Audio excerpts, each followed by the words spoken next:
Welcome back to Rumi Gold, where quiet mastery begins. What if clarity was louder than strategy? What if you never needed more to feel full? What if wealth was already yours, but you forgot how to hold it? And what if the real strength isn't the loudest voice in the room, but the one who moves from calm? What do you actually believe you have to prove? Today we explore manifesting money, not as a tactic, but as a truth. Take a breath, feel where you're listening from. Where in your life have you found yourself running, always just a step behind the life you wish was yours? Where has your chest tightened around the idea that wealth means more hustle, more grinding, more trading yourself for a paycheck or a chance at recognition? Where did you learn to measure your value by how tired you are at night? Let that land. There's a cost to playing the endless hustle game. Most people can't see it or refuse to. The life of white-knuckled wanting feels normal when you've lived in it long enough. You already know the feeling. Every morning, your mind is scanning for what's missing. Every win is chased by that old echo. It's not enough. I'm not enough. Not yet. The weekend feels like a finish line instead of a free day. The dinner table still holds the taste of undone tasks. I know that cycle. I lived it. A man can build fortunes and still carry that hollow ache, the sense of never quite arriving. No outer number fills an inner hunger. Because real wealth was never about stacking money. It's about settling into a frequency that can hold it. Let that breathe. So, here's the shift. What if you could let abundance move toward you naturally, not by forcing your way, but by tuning your state? 5 gentle rituals. Nothing dramatic, nothing mystical. Just the disciplined practice of opening space, using your senses, your breath, your choices, in a world that's always telling you to run faster. I'll walk you through each. The ritual of morning clarity, the ceremony of stillness before action, the discipline of devoted work blocks, the craft of conscious spending, and finally, the art of closing your energy at night. These are the moves of men and women I've watched quietly prosper from the inside out.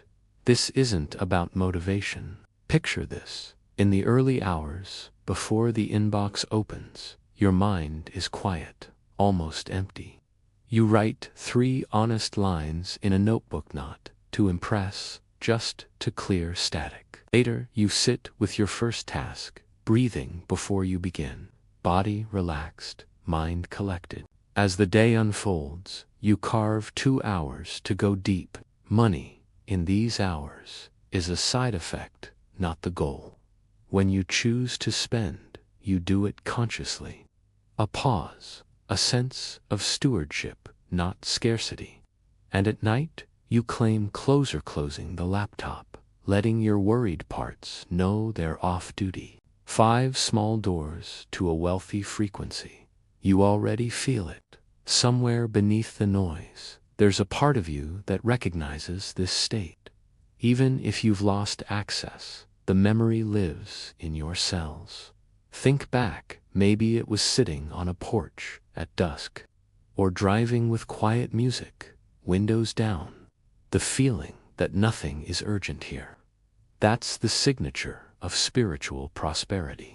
When you practice these rituals, morning clarity, stillness before action, sacred work, mindful spending, energetic closure, not trying to earn worth, you're just returning to it.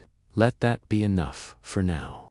We'll walk each ritual in detail, but for today, let yourself wonder, who would you be if you didn't have to hustle so hard to prove you're enough? Where would your money flow if you trusted it would meet you at your level of presence? When was the last time you let silence be more valuable than speed? Let that land. Today, we start the return. Not to more but to enough. Most of us were handed the same script when it came to money and work. It sounds like this: if you want to thrive, you have to grind harder, outwork them, out-hustle them, stay busy. If you stop, even for a moment, you'll lose what you have, or maybe, worse, you'll fall behind. It's the myth of safety by exhaustion. The idea that scraping the bottom of your reserves is proof you redoing it right. You don't have to look far to see this playing out. Classrooms where every smile feels earned by sweating over test scores. Social feeds overrun with men measuring their worth by the number of hours they didn't sleep. Burnout gets remade into a badge, and yet nobody stops to ask, am I building something that lasts, or just running laps in a cage? Is this what a life is? Endless effort with no end to the effort. Let that echo. There's a violence in this story, not with fists, but with an ache that gets baked into the nervous system. It wakes you up like a silent alarm at 3 a.m. It whispers, keep going, or lose everything. Rest, not yet. Receive, not allowed. You pay off the invisible debts first, then, maybe then, you get permission to feel safe. But that moment never lands. There's always more work, more proving. You already know this. I know it, too, not just in theory.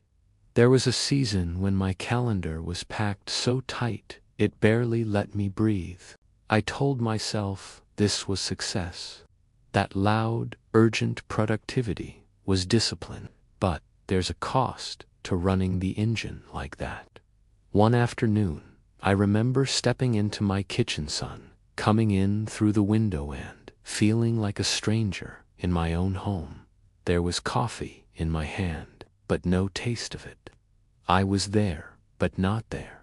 Like my body was a shell left in a chair, while the rest of me was still out chasing the next thing.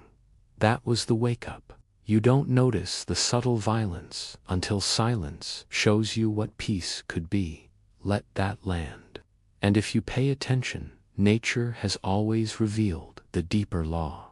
Rivers don't try to outrun themselves. They flow where gravity calls. Blacksmiths know the right moment to strike. Steel is made, not by endless pounding, but by pausing, by letting the heat do its silent work. More effort does not always mean more power. Sometimes it blocks it. This isn't about being right. It's about naming what hasn't worked and what won't work, no matter how much you wrap it in busy work. Our culture keeps repeating the same superstition, that money is a reward for hours on the clock. But stand in any room long enough and you'll notice the exceptions. You might meet the man still sweating at midnight, tight-jawed, close-fisted with his time, yet nothing grows for him. His work tastes of strain. And always, the other presence, a woman crossing the room, quiet as a cat, yet everyone watches when she enters. Less words, more weight. She does half as much, but what she does changes the shape of the day. This part, you already feel it. Everyone knows one of each. The difference isn't luck or magic or even intelligence. It's alignment, the quality of energy inside the action. Desperation makes your work brittle, but trust, a calm, deliberate effort, it multiplies. The output is thicker, more substantial. It lasts, like using stone and steel instead of straw. When you create from that grounded place, you aren't driven by the old fear. If I stop, my life stops. Instead, you build by design, the way the best bridges are constructed. Every beam has its own time to rest before the next layer is added. Nothing rushed, nothing fragile. There's a fullness that arrives only through presence, not hustling for presence. Let that echo. It isn't about shaming the hustle, just recognizing where it stops serving, where it blocks what wants to move through. And it's not a binary switch. Some days the reflex returns, that urge to push because it feels familiar or even safe. So much of wealth, real inner wealth, is about what you're willing to not force, what you're willing to notice. Clarity over chaos. The discipline is in the pause, not the press. In building a rhythm that lets you receive as much as you give. There's no leaderboard for nervous system health, but you know in your own bones when you've crossed back into the land of scarcity.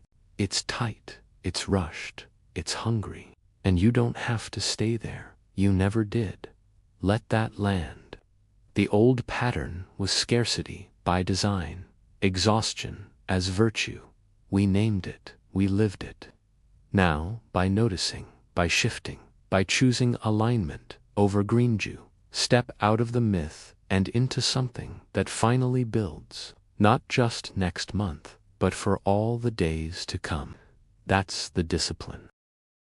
Look at how the world wants you to begin right away. The phone calls, the screens, the little red numbers blinking in a dark room that rush to check what happened, what's needed, who is already asking for a piece of you. But what if the start of your day didn't belong to the world? What if your first hour was sacred, a place owned by no one but you? What if the shape of your morning set the temperature for your whole day, long before anyone else could touch it? Most never consider this. They wake and move towards crisis, even when there is no fire. Everyone gets the same 24 hours, but not everyone gets to choose their climate. Day after day, compounding in small ways, you begin to notice it in your bones. If the first thing you do each morning is put yourself in the storm, you will carry that weather all day. Morning calibration isn't magic. It's not complicated. It's deliberate. This is as simple as closing the bathroom door, sitting in stillness, just breathing for 8 minutes before you open your calendar, or feeling the sun on your face in the kitchen, one hand around a warm mug, eyes soft, letting silence be the first voice you hear, not someone else's demand. You already know this makes a difference. You can feel it even in this moment. A body that isn't racing, breath that isn't tight. There's nothing to fix, no one to impress. That's the discipline. 1 week. That's all it takes before something shifts. It starts slow, a sense of being less easily rattled, less hungry for constant checking, less desperate to know what's next. Decisions feel less like defense, more like direction. The little things that used to sting, the unexpected call, the late invoice, the offhand comment, don't shake loose your center so easily. You respond instead of react, because you remembered to choose your state before the world offered you one to borrow. This isn't about motivation. It's not about hyping yourself with big declarations. You're not yelling at the universe to give you abundance. You're just anchoring into what is steady, always available, but only if you reach for it before the noise seeps in. Imagine the wall clock in your hallway. Most mornings, you move past it without noticing, the hands spinning, marking time as if you're already late. But with this calibration, the tick doesn't speed up. You find yourself with time to notice light, to feel the temperature of the floor, to register the weight of your own hands. The day is not something to survive. It's something you choose, frame by frame, and you see it ripple outward. Your conversations feel different. There's more space between stimulus and response. You are less quick to defend old ground, less likely to compete for the smallest slice of certainty. Instead, there's a subtle, but unmistakable, sense of sufficiency. This is what abundance feels like. Not the outcome, but the undercurrent. Maybe your schedule gets busier, but you don't leak anxiety into every moment. You walk into the kitchen, traffic, inbox, the same as before. Only now your nervous system isn't loaned out to every little crisis. Let that land. Those who stick with morning calibration for just a week describe a curious thing. It's almost as if life slows enough for gratitude to catch up. Your baseline moves from tension to expectancy. Money conversations carry less shame.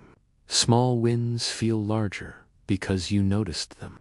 Old stories about not enough, about catching up, sound quieter. You go from bracing to opening. It doesn't have to be dramatic to be true. It's not a show. It's small, reliable, steady. A chair pulled out for you at the beginning of every day. That first seat, the one you take before anyone can hand you a mask or costume. In that chair you just are, before you're expected to do. Picture this, the CEO on their balcony, letting the weather be their first meeting, or the artist tracing words onto a blank page before the world asks her to perform.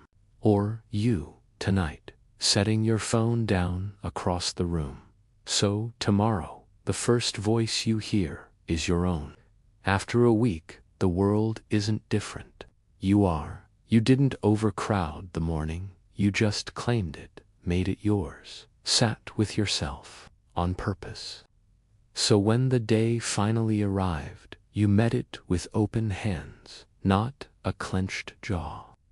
Maybe you've never tasted that sort of quiet power. Maybe you used to know and forgot. Either way, it's here, at arm's length, every morning. That's the discipline. What happens when nothing in your life is left to chance? What would shift if where you put your time and energy became as intentional as where you keep your money? Why do most men let their calendar become a list of other people's priorities, but treat their bank account like it's sacred ground? And what if your attention is the true asset, the one that multiplies behind closed doors? Let's drop into the second practice. This is not about optimization or efficiency hacking. It's where your life force actually goes while you're not watching. Sacred allocation means you choose, with eyes open, what gets your best and what gets your leftovers. It's a line drawn not in sand, but in the slow-building stone of daily habit. Look at your schedule for the last week. Does it look like clarity, or does it look like obligation? Does it reflect what you want to build, or what you're afraid to lose? Most people treat budgeting like a punishment. Money gets split in little nervous clusters. Maybe you've tried time blocking, feeling guilty if every minute isn't filled. But energy that goes wherever it's pulled. And most men never ask, what is my actual high-value hour? Or, when am I at my sharpest, my deepest, my most quietly powerful? Let that land. There's a reason the strategist gets paid 6 figures to work from 8 to 10 a.m. and takes no calls. She doesn't guard that time because it's business. She guards it because it's the only current where her full intelligence flows unbroken. Guard the golden hour. And the golden hour guards your future.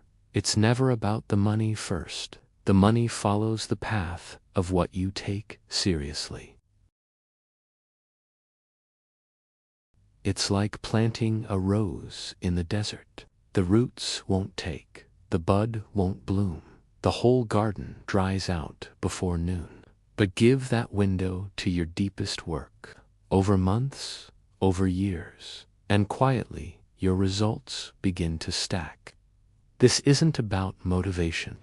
A small business owner who ring-fences a part of his revenue, no matter how little, for growth, not just expenses.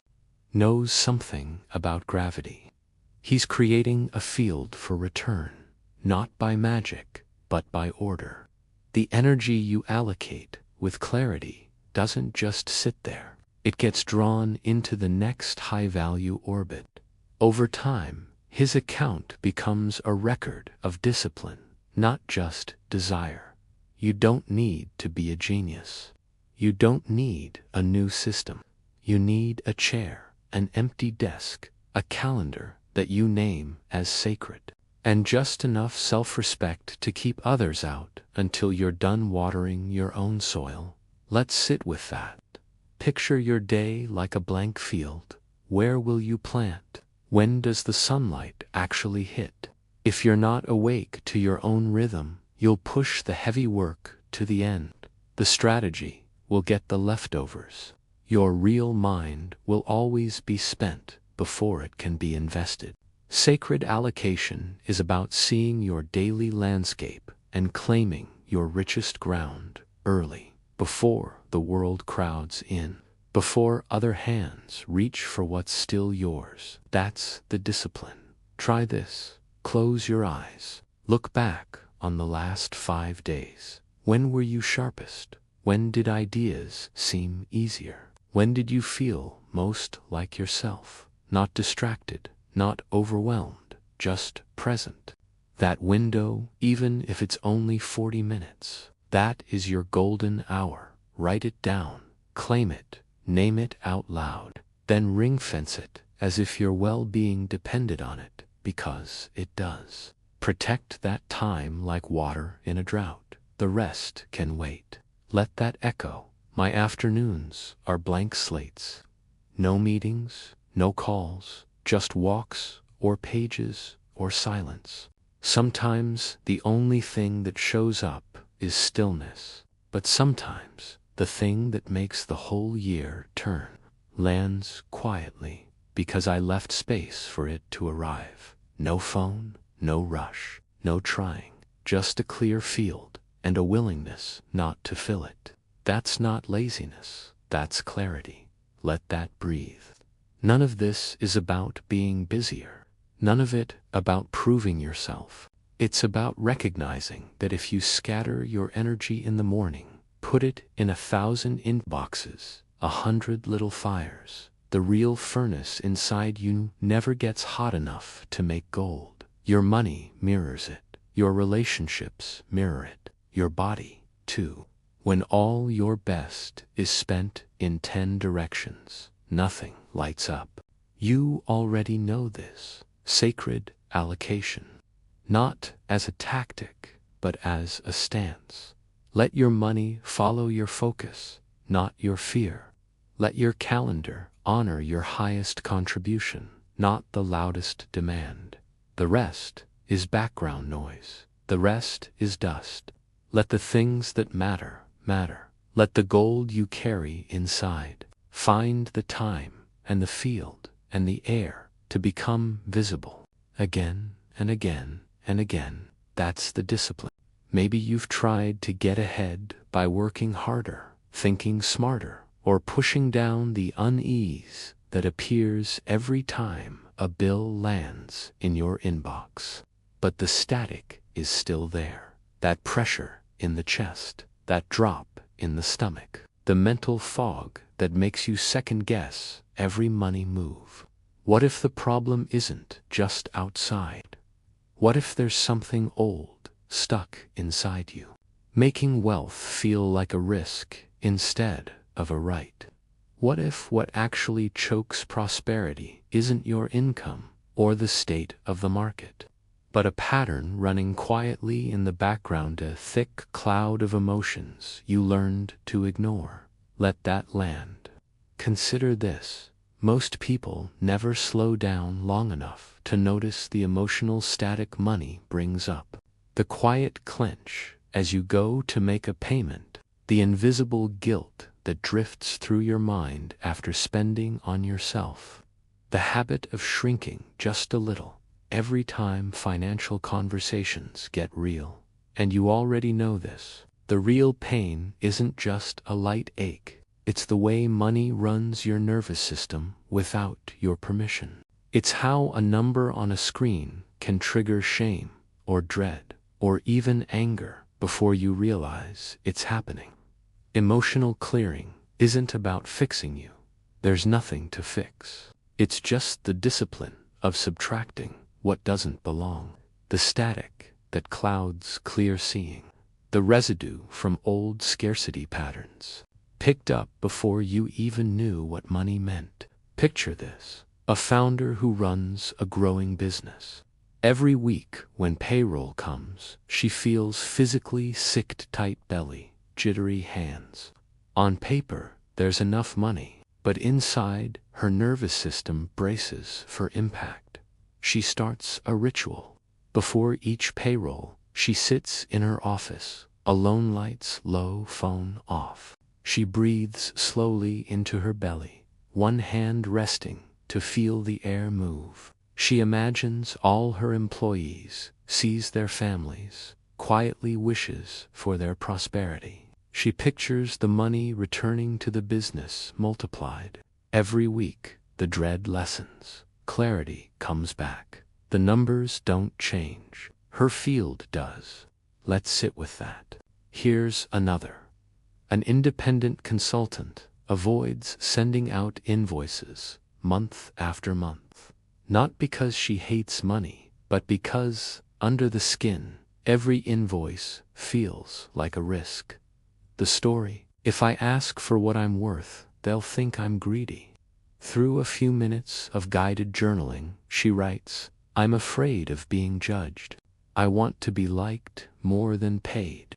She looks at the words, lets them breathe. The grip loosens. Next month, invoices go out on time, and cash flow opens up as if by itself. Maybe you see yourself here, maybe you don't. Either way, the deeper truth holds steady. Wealth responds to your field, not just your effort. An anxious, fearful field says no to opportunities, shows the universe a door that's barely cracked open. It doesn't have to be dramatic to be true. Sometimes the only thing blocking your capacity is an old belief running unchecked.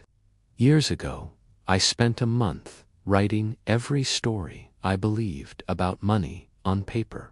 Each night, one by one, I faced them. I don't deserve wealth. Money is hard to keep. I'll always feel behind. After writing, I'd burn the paper safely. The smoke rising was a permission slip, nothing mystical, just the act of letting something old leave my space. It didn't fix my bank account in a day, but it cleared bandwidth. It gave me back access to calm decisions, to quiet clarity. My outer life changed to match my inner state, slowly but unavoidably. Here's the simplest way to test this yourself. Wherever you are, pause, drop your shoulders, let your jaw loosen. Close your eyes for a moment unless you're driving, then just soften your gaze. Notice one sensation in your body where you carry money, tension, your chest, stomach, jaw. Now put your hand gently on that spot. Feel it rise and fall as you breathe. For 1 minute, let the feeling be there without fixing it. Name it quietly: tightness, heavy, numb, afraid. Don't rush. With each breath, imagine space entering, opening just a little more. If a thought comes, see it like a passing cloud. Let it go. Just breathe. Just name it, feel it, and breathe. That's the ritual. The smallest clearing creates room for the new. The emotional branches you prune today become tomorrow's fruit. Make space on the inside, and the outside moves quietly to reflect it. Maybe this is what clarity sounds like. This isn't about being perfect. It's about knowing your field sets the pattern for your life. There are no shortcuts here, only a discipline of honesty, returned to over and over until the static clears on its own. There's nothing to prove. You don't need more, just a quieter room to notice what's already here. Every man carries a sunrise within him. Morning calibration isn't about getting ahead of the world. It's about meeting yourself at the starting line before the noise. When the day is new, and your mind hasn't made up stories yet, that's when abundance is loudest, but only if you get still enough to listen. Noticing sufficiency as you sip water from a cold glass, or the weight of your own breath as light shifts behind your eyelids. No hustle here, just returning, again and again, to the place where nothing is missing. Let that land. Sacred allocation is quieter than most expect. It's not dramatic, it's a reordering of the invisible. Your finest energy, those first clear thoughts, that clean promise you make to yourself at the desk or in the shower gets placed, like gold coins, into a vessel that multiplies. What you water grows. Most men spend an entire morning leaping to serve other people's urgency. The phone, the inbox, 1,000 shallow requests. But sacred allocation is saying yes to what is yours first, not the loudest thing, the truest. Sometimes that means turning off the world for 15 minutes, or using your clearest hour to build, not scroll, brick by brick. This shapes your days, not just your outcomes. That's the discipline. Emotional clearing isn't a performance. It's a rinsing, like going out into a cold wind after being inside too long. You already know what it feels like when your chest gets tight thinking about bills, or when old feelings sit in your gut like wet sand. Clearing isn't fixing. It's letting the dust fall so you can see the door again. Breath by breath, name what still tugs fear. Resentment, maybe the ache of almost getting there. Tension lessens its grip when witnessed, not judged. You don't have to force openness. You return to it gently. Let's pause here. This isn't about motivation. Stacking rituals is not the point. Start where you are. Pick one this week. Taste it. Walk it through until it becomes the ground beneath you. Like stone warming in the sun, presence compounds. You may not see the shift for a few days, or you might find yourself walking differently by tomorrow. Trust quiet evidence. Watch how you choose to spend, how your body tells you the truth long before your mind explains it away. Interrupt old contracts with life where you trade energy for scraps of relief. Instead, imagine wealth as wood that burns steady, not as a flash, but as a fire that warms you daily. The next time we meet, we'll cover 2 more rituals, one's built around boundaries and allowing, where you learn how to hold more without splitting yourself thin. For now, this is enough, more than enough. Sit inside this new agreement with yourself. Practice, then practice again. A gentle, unmoving patience is louder than any future promise. I move in silence. I move in silence. My wealth is rooted, not rushed. My wealth is rooted, not rushed. I honor what is real. I honor what is real. I let go of old scarcity. I let go of old scarcity. I build slowly, like stone. I build slowly, like stone. My presence is my power. My presence is my power. Everything I need arrives right on time. Everything I need arrives right on time. I live from enough. I live from enough. I lead from clarity. I lead from clarity. I lead from clarity.